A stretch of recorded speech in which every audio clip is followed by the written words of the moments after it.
Welcome into the Locked On Knicks podcast. Gavin, Schall, Alex Wolfe. The New York Knicks escape Sacramento with a win, 98-91. We talk another 40-point game for Jalen Brunson. Dominant night for the defense and some interesting developments with the Knicks role players. All that and more right now on Locked On Knicks. You are Locked On Knicks, your daily New York Knicks podcast. Part of the Locked On Podcast Network. Your team every day.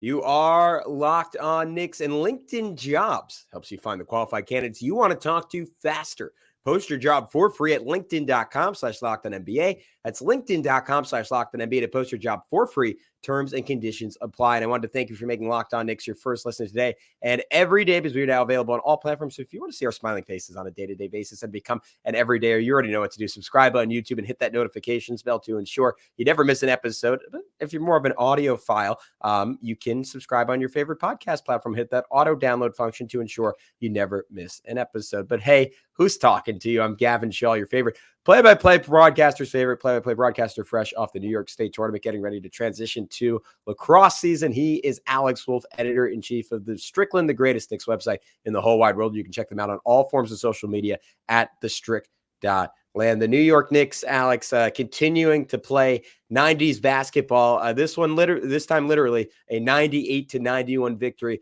over the Sacramento Kings. I don't know.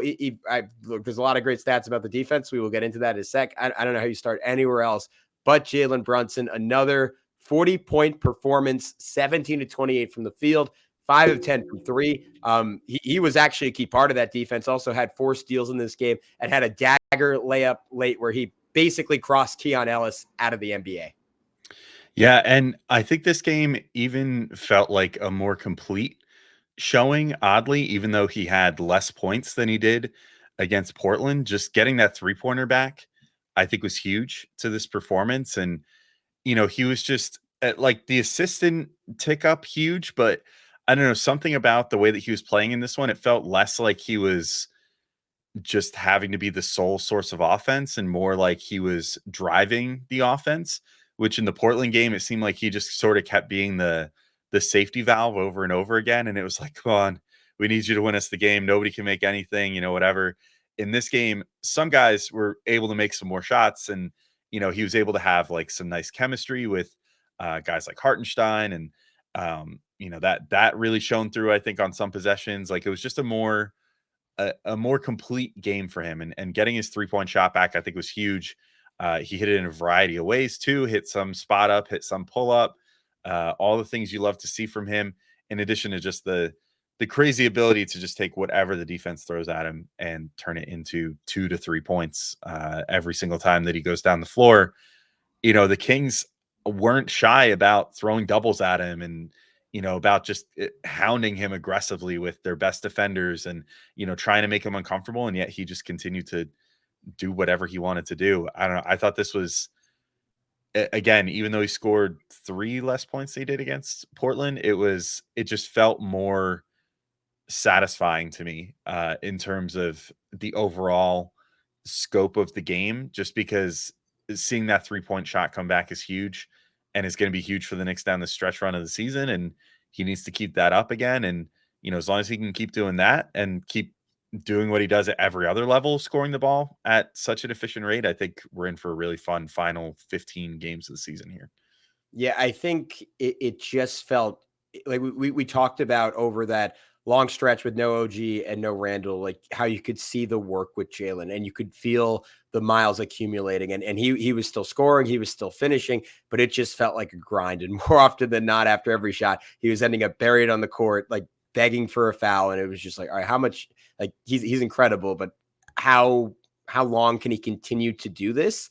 And there were points where it got a little inefficient for him, and it got a little, like, I don't even want to say Chucky because he needed to shoot shots, but it just didn't feel like it did earlier this season. To me, outside of the Suns games, and not the Suns games, the Sun game where he had 51 points and a 9-9 from 3, and with the caveat that these games weren't nearly as important as what he did against the Heat in the playoffs. Like, I thought this first half is about as well as I've ever seen Jalen Brunson score the basketball. Like, it was it was just poetry. Like the way he just so easily was separating from De'Aaron Fox on fadeaways. And to your point, the Kings were trying every possible matchup on him. They're like, all right, Davion Mitchell just tortured Deuce McBride. Maybe he could do the same to Brunson. And Brunson just he just wrecked him so badly. I think they went off the matchup really quick. Like the first play I noticed Mitchell guarding him, he just did this spin move into a sidestep fadeaway that was dirty. Then Fox is back on him, hits a logo three. Keegan Murray gets switched onto him on a possession early in the second half. Crossover, speed into the lane, tight reverse spin back the other way for the lefty layup. He had 25 points on 11 of 14 shooting in his first 18 minutes. I mean, that is about as good as I've seen Jalen Brunson play basketball. And obviously the bar is extraordinarily high, but he was cooking, and it just didn't feel like there was any work behind it. Yeah, and I think the other thing too that bears pointing out in this versus that Portland game too. Portland game, he finished with, I believe it was 17 free throw attempts and went 15 to 17, which was a big part of getting his way up to 45 points. And this one, only 4 free throw attempts. I mean, the refs had basically just decided at an early point of this game that fouls were going to be very few and far between. Like neither side really got a huge amount of free throws, although I believe, the Kings outshot the Knicks at the free throw line 26 to 16, which like 16 is just, I mean, the entire Knicks team shot less free throws in this game than Jalen Brunson did just in the last game. So, I mean, that's kind of crazy to think about. So the fact that he was able to go up against that type of officiating too and still put up a 40-point effort just underscores the fact that he shot 60% from the field in this game and 50% from three, and the Knicks needed every bit of it. And he really came through just at every possible juncture for them. I thought that the other thing too was that, I mean, I'm probably going to highlight Hartenstein like 3 separate times in this episode, but something about Brunson and Hartenstein in this game just felt really special too. And Hartenstein just in general felt really special, but there was like a really cool possession from them that I guess I'll highlight now rather than highlighting later. But it was like Brunson ran a almost like a quick little like dribble handoff with Hartenstein up top, where he just kind of like went by, or it wasn't really a dribble handoff. They faked it. Yeah. Like he threw him a quick little pass, and then Hartenstein just kind of had it at the top of the key, and Brunson made the cut. Like, and then Hartenstein just threw this impossible pass to him. Crazy. That was like through 2 defenders. Just like threaded the needle if there ever was one. It's stuff like that makes you see Brunson too in a different light, where you go, for all the things that this guy shows us on a daily basis, all of a sudden he'll just pull that out of his bag too and have that level of off-ball movement, that level of like quick twitch finishing ability when you're receiving like a pocket pass like that, where he's finishing essentially what was like a play that you would expect to see Hartenstein finish, not Jalen Brunson, a quick roll to the rim, with a for him, it ended up just being a very graceful finish right there. Just fully composed himself with speed and just went up for the layup. It was a really beautiful possession. So just sort of that play sort of more than almost anything underscored the night for me of just like, just when you think you've seen everything out of Jalen Brunson, he shows you something new. And that's why and this is a discussion I'm sure that we'll have soon, but like he should probably be an all NBA guard this year, because he's doing it better than most players in the NBA scoring the basketball on any given night right now. And it's thanks to just the unlimited bag that he has at his disposal to get there. Yeah, well, we saw the other night that NBA.com had Domantas Sabonis, I think 6 in their MVP ladder, and Jalen was not on the list. So I'd hope that's reversed after this one. But I was just going to say on that play and a few others, like he might be the first person to have the fadeaway layup down that I've ever seen, where he gets to the right side but it's with his left hand, and he just hangs and leans back slightly. And he's able to outweight the shot blocker, even though he doesn't have a crazy vertical. And it's because he's slipping backwards as he shoots it. But he's been pulling that out more and more recently. And he had a few on Sabonis that were just amazing. One like crazy cross-court bullet to DiVincenzo that was like one-handed on the run. That was awesome. And then I just wanted to highlight. Well, first the 3-point shooting, like the off the dribble floating threes that he was making early in the season. Those are back. And that last layup on Ellis, like I don't think MSG pointed it out on the broadcast, but you saw him motion for a screen and call for a screen. Ellis looked, and then Brunson just sped right by him. I mean, it was manipulative. It was smart. And I think when we talk about Jaylen and we say, all right, well, he's great balance. He has great core strength. Like his sheer quickness, I think sometimes gets underrated. Like he is just incredibly slippery. And even in a world where he didn't have as deep of a bag as he does, he would still be a good backup point guard in the NBA just because he's so freaking quick. Like he reminds me of Clyde's all-time favorite, Ish Smith. But I want to talk a little bit about his defense too. I want to talk about Hartenstein's defense. I want to talk about OG's defense. So we'll get into all of that next on Locked On Knicks. But first, I want to let you all know about our friends at LinkedIn Jobs. And when you're hiring for your small business, you want to find quality professionals that are right for the role. That's why you have to check out LinkedIn Jobs. LinkedIn Jobs has the tools to help find the right professionals for your team faster and for free. And LinkedIn isn't just another job board. LinkedIn has a vast network of more than 1 billion professionals, which makes it the best place to hire. It gives you access to professionals you can't find anywhere else. LinkedIn does all that while making the process easy and intuitive. Hiring is easy when you have that many quality candidates. So easy, in fact, that 86% of small businesses get a qualified candidate within 24 hours. And I haven't been on the hiring side too often in my professional life, but I have been on the job searching side plenty. And I can tell you from experience that LinkedIn was the place that I always went to when I was like, I want to find a job that will actually fit me. And they'll give you, at least from a job searching perspective, they serve you up jobs that you might not have even considered that somehow match your skills perfectly, which is way different than the other places, which were serving me like entry-level sales jobs and stuff when that was not what I was looking for. So from that perspective, LinkedIn is fantastic, which means they'd probably be pretty fantastic for you for finding candidates too. LinkedIn knows that small businesses are wearing so many hats and might not have the time or resources to hire, and they're constantly finding ways to make the process easier. They even just launched a feature that helps you write job descriptions, making the process even easier and quicker. 2.5 million small businesses use LinkedIn for hiring.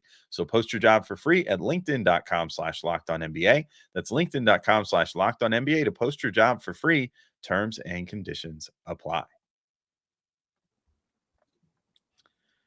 All right, and we're back in to keep talking through this Knicks win, 98-91. Yet another 90s to early 2000s type score here, where the Knicks are under 100 points, but their opponent is also under 100 points.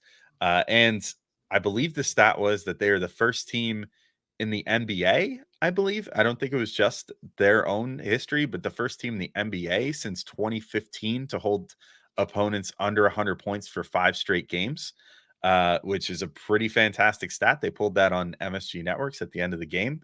But Gavin, I thought this is my second opportunity to bring up Isaiah Hartenstein. Like, I thought that a lot of what worked for the Knicks started with him and then branched out to everybody else. And it seemed like they gave him the very heavy task of, you need to guard their hub.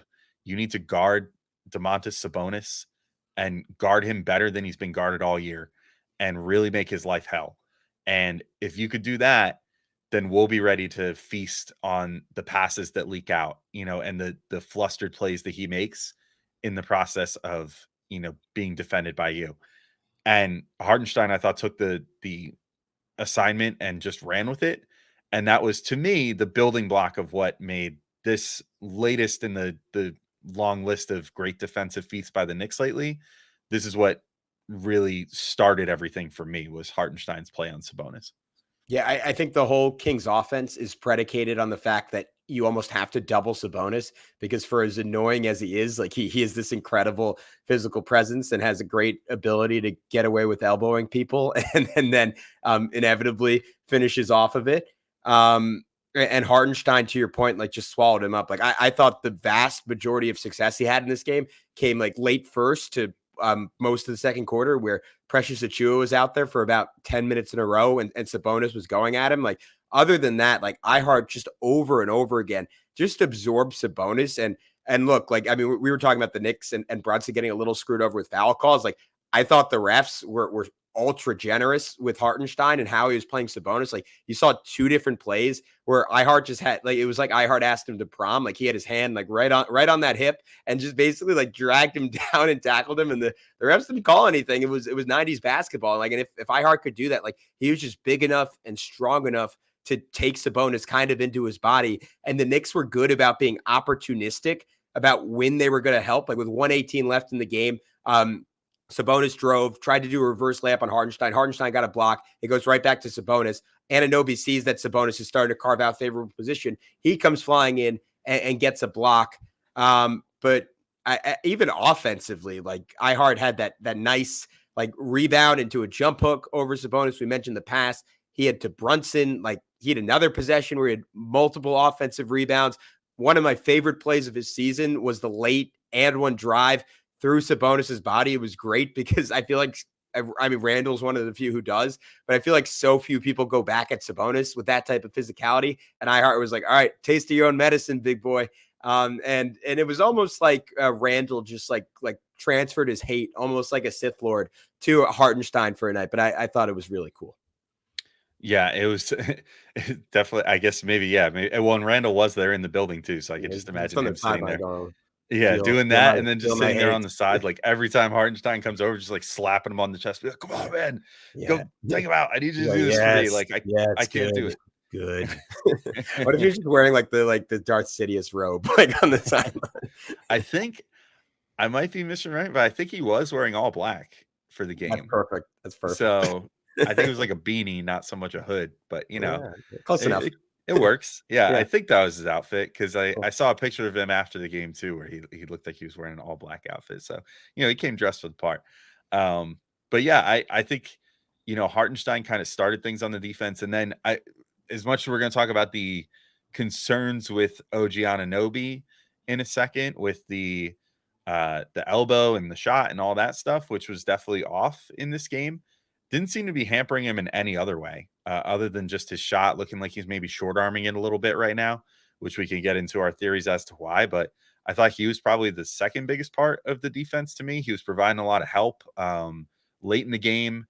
I forget who it was that was driving, but he had a really nice like block. I think that was the one on Sabonis. I think that was that. Maybe he had another one.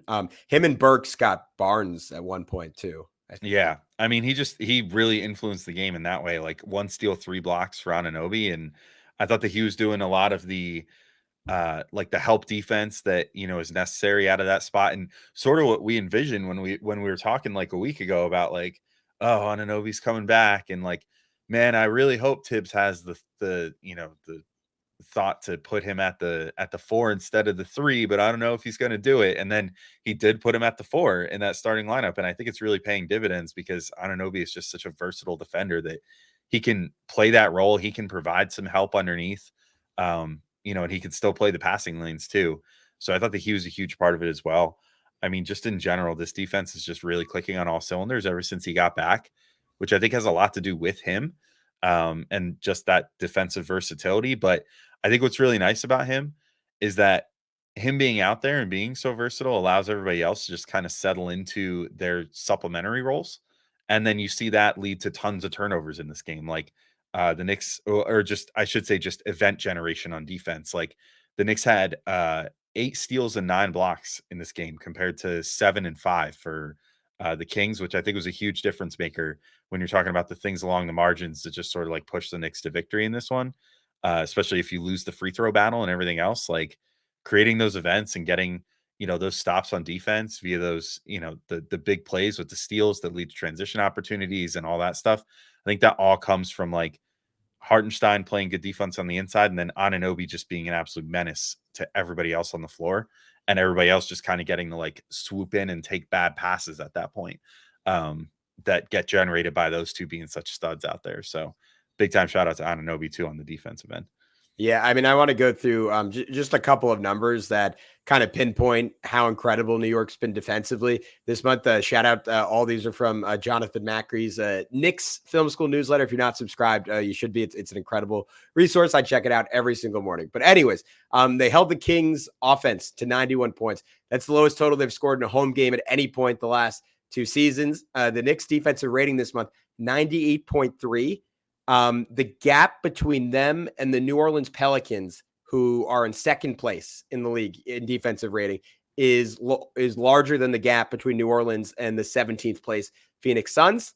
The Knicks are 5-2 this month, and that is despite the fact that they've had the 5th worst offense in the NBA over that stretch. Like this is historical. I know for whatever reason, post All-Star break, like the entire league is trending this way to some extent. But the Knicks, I mean, like think about that stretch after Mitchell Robinson went out. I think the first 6 or 7 games, their defensive rating was 130. And now that same, I mean, not that same team because they have new players, but at least the same uniforms, 98.3 over a similar stretch. That is an absurd difference. And in this game in particular, like I thought it was just such a team-wide effort. Like Brunson had 4 steals, and I almost think that somehow underscores his impact defensively in this game. Like he was just on point, like over and over again in help, like making the right rotation, either getting a strip, like had that poke away on Barnes, which led to a transition layup, but at other times was just altering shots, was just getting into passing lanes. And then Hart and DiVincenzo, who didn't have great offensive games in this one, like they were just flying around. Like Hart had a great rotation for a strip at one point, like another one where he had a blindside strip on Alex Len. OG had a blindside strip on Alex Len. Dante DiVincenzo was on an island with Domantas Sabonis. You could tell Sabonis thought he was going to score, and Dante knew his only chance was to gamble, so he went for it. He got a strip on that play. Like it almost felt like an NCAA tournament game to me, where you have like this gutty lower seed that, and after the game, the announcer's like, yeah, I've just never seen a team that together, play that hard defensively, because you just don't see teams play with this kind of intensity and as locked into a game plan as the Knicks were in the regular season. Like it's just not really typical. So I thought even amongst a run of exceptional defensive performances, the intensity in this one stood out to me. Yeah, I'm with you there. I think it was, they just continue to impress on that end, and hopefully that does not change anytime soon, but the offense does continue to get a little better. And some guys that did have better offensive games and better impact in this game, the 2 guys that came over from the Pistons at the trade deadline, Alec Burks and Bojan Bogdanovic, both had some of their better games since joining the Knicks. So we're going to talk about that and more in just a sec. You know that instant confidence boost you get from an outfit that makes you look really good? That's what I get with Stitch Fix. Easily upgrade your wardrobe this year with a professional stylist that helps you find new on-trend favorites that will work for you. I give my stylist my size, style, and budget preferences. I order boxes when I want, how I want, no subscription required, and they send 5 just for me pieces, plus outfit recommendations and pro styling advice. I keep what works and send back the rest. My stylist sends me just right pieces, and the fit is on point. It's kind of like they have Style ESP. I don't know how they do it, but they just get me. Stitch Fix makes it all so easy. I don't like to shop, and they save me that time and effort. Plus, I get outfits that make me look good and feel really good. And if you don't love something, all you have to do is send it back. Shipping, returns, and exchanges are always free. Style that makes you feel as good as you look. Get started at StitchFix.com/lockedon. That's StitchFix.com/lockedon. StitchFix.com/lockedon.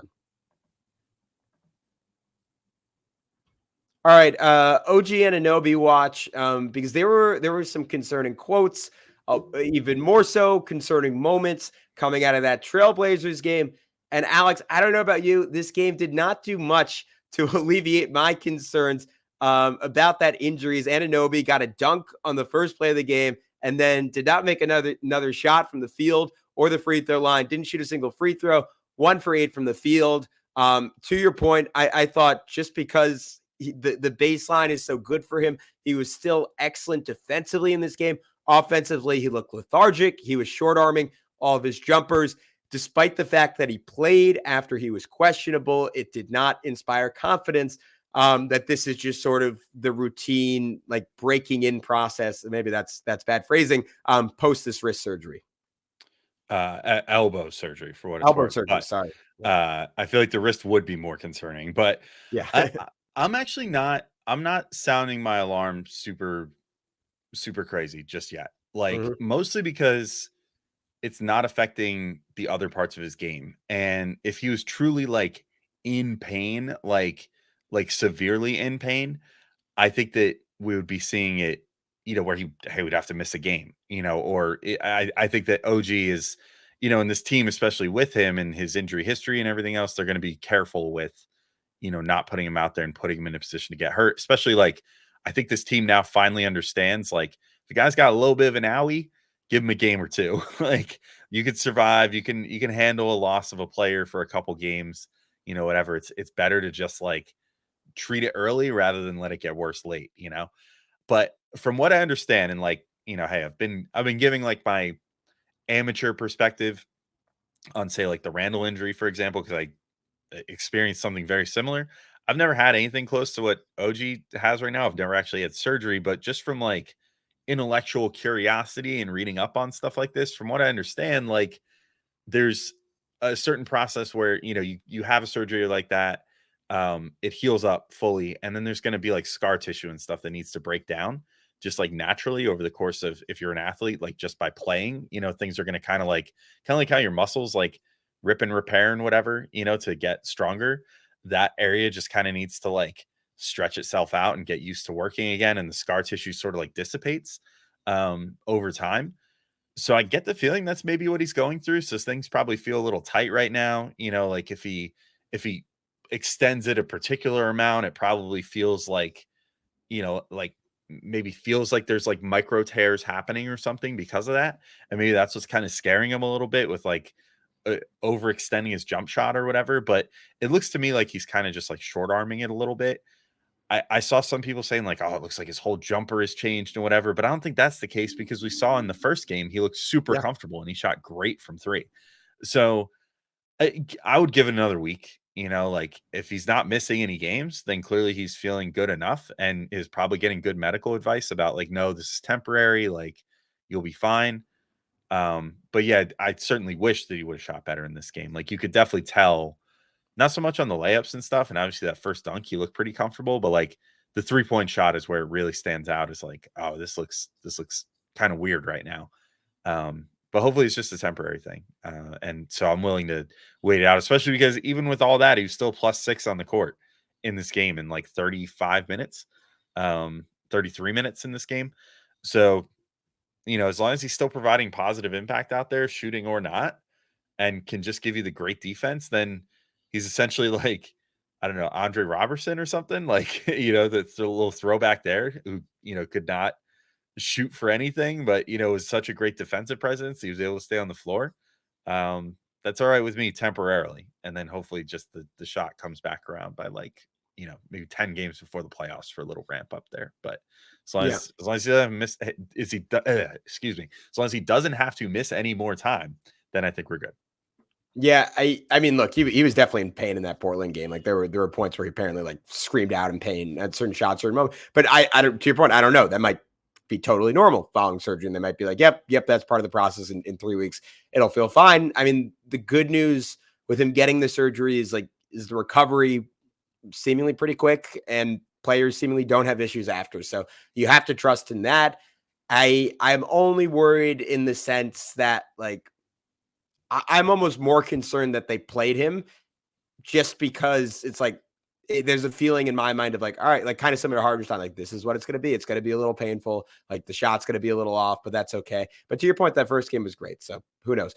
Before we wrap up, I wanted to shout out the two Pistons, Bogey and Burks. This was not so much for Burks, who actually like hit some shots early on, but for Bogey through 3.5 quarters, this felt like another game to forget. And the start of the fourth, Alex, was particularly ugly. The Knicks opened the fourth quarter 0 for 4 shooting, 4 turnovers, and I wrote down the sequence, at least as far as I captured it. Alec Burks got blocked. Bogey got stripped on the way up.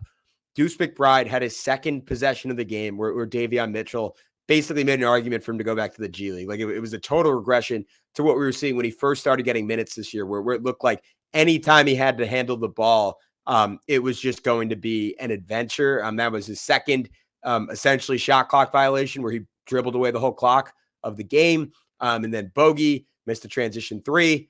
Precious had it poked away from behind. Credit to him on that play. Had a great run back in transition to ensure the Pistons didn't score there.